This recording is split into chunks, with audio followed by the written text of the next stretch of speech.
Assalamualaikum warahmatullahi wabarakatuh.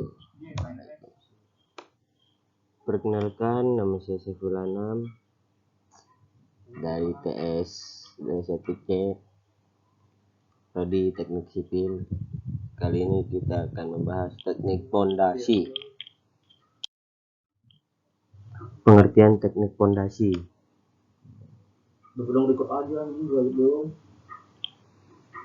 Pondasi adalah suatu konstruksi pada bagian dasar struktur bangunan substruktur yang berfungsi meneruskan beban dari bagian atas struktur bangunan ke perstruktur ke lapisan tanah yang berada di bagian bawahnya tanpa mengakibatkan keruntuhan geser tanah dan penurunan tanah pondasi yang berlebihan.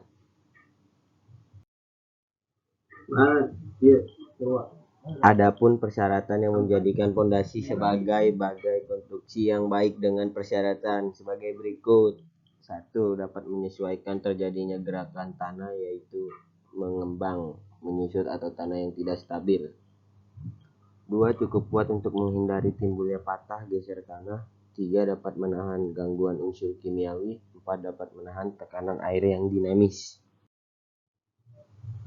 Jenis-jenis pondasi.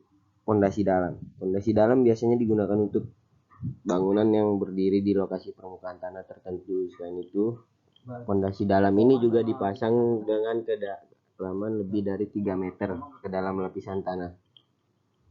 Penggunaan jenis pondasi bangunan ini juga diterapkan untuk bangunan yang memiliki ukuran yang lebar. Jenis dari pondasi dalam ini meliputi pondasi tiang, 2 pondasi bor, 3 pondasi piers. Nah, ini dia gambar-gambarnya. Pondasi dangkal. Untuk pondasi dangkal ini biasanya digunakan pada bangunan yang memiliki struktur bangunan yang tidak terlalu tinggi dan tidak terlalu berat. Umumnya pondasi dangkal ini difungsikan untuk pembuatan hunian tempat tinggal yang tidak memiliki beban yang berat.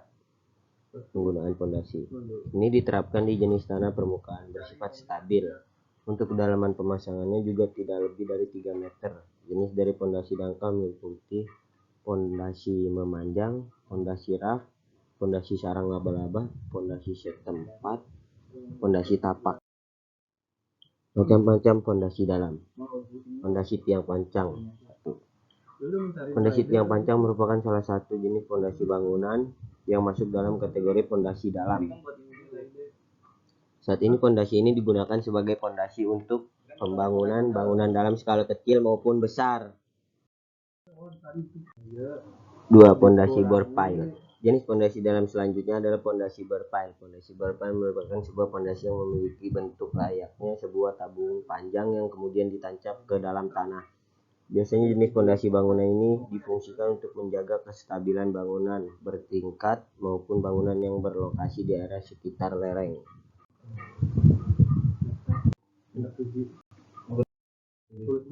Pondasi piers. Pondasi piers ini digunakan untuk meneruskan beban berat dari struktur bangunan. Biasanya pondasi ini dipasang dengan cara menggali tanah dengan kedalaman yang sudah ditentukan. Barulah kemudian pondasi ini ditancap ke dalam tanah yang sudah digali sebelumnya. Biasanya pondasi ini dibuat dari bahan beton precast yang nantinya balok beton diafragma akan mengikuti ukuran dari tinggi pondasi yang sudah diperhitungkan.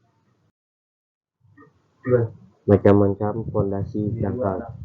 1. Pondasi memanjang. Pondasi memanjang atau juga dikenal dengan pondasi jalur merupakan jenis pondasi dangkal yang berfungsi untuk mendukung beban bangunan yang berbentuk memanjang. Jenis pondasi ini secara umum dibuat dalam bentuk memanjang, baik itu berbentuk persegi panjang maupun trapesium, dan bahan yang bisa digunakan untuk membuat pondasi ini adalah cor beton tanpa tulang, pecahan batu serta batu kali.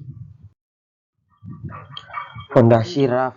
Pondasi raf atau biasa juga dikenal dengan sebuah pondasi rakit merupakan plat beton yang memiliki bentuk rakit lebar. Pondasi ini biasanya digunakan untuk meneruskan beban dari bangunan menuju lapisan tanah dasar yang berada di bawahnya. Biasanya pondasi rakit ini juga dimanfaatkan sebagai penopang dari beberapa peralatan untuk kebutuhan industri. Pondasi sarang laba-laba. Pondasi sarang laba-laba merupakan jenis pondasi yang masuk ke dalam pondasi dangkal. Jenis pondasi ini memiliki bentuk yang mirip dengan sarang dari laba-laba, yaitu memiliki bentuk jaring-jaring yang melingkar. Pondasi setempat biasanya digunakan untuk menahan kolom yang ada di bangunan bertingkat. Jenis pondasi ini hanya digunakan untuk menahan bagian kolom saja, sedangkan untuk bagian dinding menggunakan balok ataupun slop pengikat. Pondasi tapak. Bangunan yang dibuat dengan bentuk melingkar atau bulat biasanya akan menggunakan pondasi tapak ini. Namun ada juga bangunan yang memiliki bentuk persegi menggunakan jenis pondasi ini. Pondasi ini berfungsi untuk menopang titik beban tunggal yang ada pada bangunan. Sekian dan terima kasih. Wassalamualaikum warahmatullahi wabarakatuh. Semoga ilmunya bermanfaat.